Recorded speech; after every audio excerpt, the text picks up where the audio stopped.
Hello and welcome to the Deep Dive. Have you ever found yourself, wanting to truly master English, but then you just feel completely swamped by all the advice out there? What if we told you there's a surprisingly well-focused, incredibly effective system, one that could get you well on your way in just 30 days? And get this, dedicating only about 15 minutes a day. We're really glad you're here, and if you like what you hear today, we'd be thrilled if you'd like and subscribe. Today, we're taking a deep dive into a pretty powerful framework. It breaks down language learning into 4 distinct, yet sort of interconnected activity types. And these aren't just, the generic tips you hear everywhere. No, these are actionable strategies, really designed to solidify your learning and build practical skills. So if you're ready to unlock some truly useful, specific techniques for accelerated English learning, then you'll definitely want to stay with us right until the very end. We'll explain exactly how this 30-day plan works. Yeah, and what's fascinating here, I think, is how the system kind of takes the guesswork out of daily practice. It really does. It's built on a clear understanding of how our brains best absorb information, how we retain it, and then ultimately how we use it. It's not just about learning lists of words, it's about making them a real part of you, part of how you communicate. Okay, let's unpack this then. So the core of our discussion is this 30-day English study plan. Yeah. And like I said, the standout feature is it only requires about 15 minutes of dedicated effort each day, which sounds almost too good to be true, right? But the real brilliance is in its structure. It revolves around these 4 activity types, as our source calls them. Right. It's really about consistency and focused effort, rather than spending hours and maybe not getting much done. Exactly. And that raises a really important question. Why only 15 minutes? And why these specific types of activities? The underlying principle here, it's really about making sure you're not just passively consuming information, like reading a textbook. You need to be actively engaging with it in multiple ways. That's what moves knowledge from short-term recall to proper long-term memory. And that's absolutely crucial for fluency. Okay, so what are these 4 essential activity types? Let's start with the first one. Input days. Input days. As the name kind of suggests, this is where you're putting information into your brain. Think seeing, hearing, reading new English material.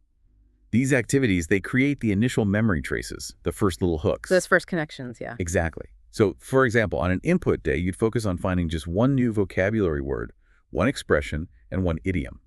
But here's the key. They should all be related to a specific weekly topic. Let's say the week is food and cooking. You might pick the word savor. Really understand it means to enjoy food slowly. You might learn the expression to have a sweet tooth, meaning you love sweets. We all know someone like that. Definitely. And maybe an idiom like the best thing since sliced bread, meaning something is just amazing, really innovative. Input is absolutely essential, no doubt. But like you said, it's only the first step. If you just take in information, it kind of just floats around in your mind, doesn't it? It's not anchored.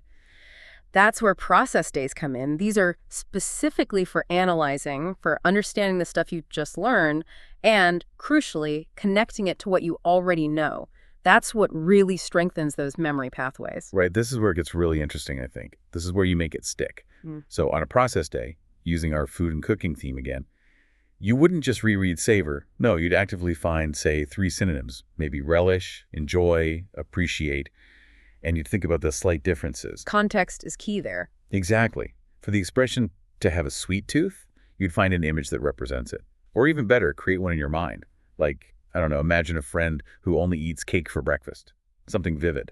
The more personal and visual, the better the recall, usually. Totally. And for the best thing since sliced bread, you'd find or write 3 different example sentences using it. Like, my mom's soup is the best thing since sliced bread. Or maybe applying it to something else entirely. That new software update is the best thing since sliced bread. Yes, that active manipulation, that's what cements the understanding. It moves beyond just recognizing the phrase. Processing helps solidify it, for sure. Yeah. But real mastery, that comes from active application, using it. And that leads us straight to output days. Right. This is where you use the information yourself, actively, through speaking or writing. This step is just so critical for building practical language skills because you have to retrieve it and use it. Right. So on an output day, the goal is to use what you've learned to describe something about your daily life. Make it personal. For savor, you might write or say, I really try to savor my morning coffee before starting work. Simple, but yours. For sweet tooth, maybe my sister has such a sweet tooth she keeps chocolate in, like every drawer. Really? And for the best thing since sliced bread, you could say, My new rice cooker is the best thing since sliced bread. Honestly, it makes perfect rice every single time. See, it's about making the language personal, attaching it to your reality. Exactly. It stops being just a word on the page. And that brings us to the final activity type, and maybe one of the most overlooked, I think, review days. These days are specifically for revisiting, for strengthening your grasp of everything you've learned before.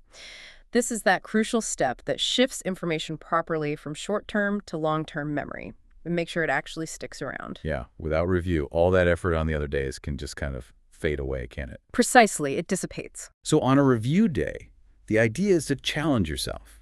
Review everything from the previous 6 days, and a fantastic tip from our source is to create a short story.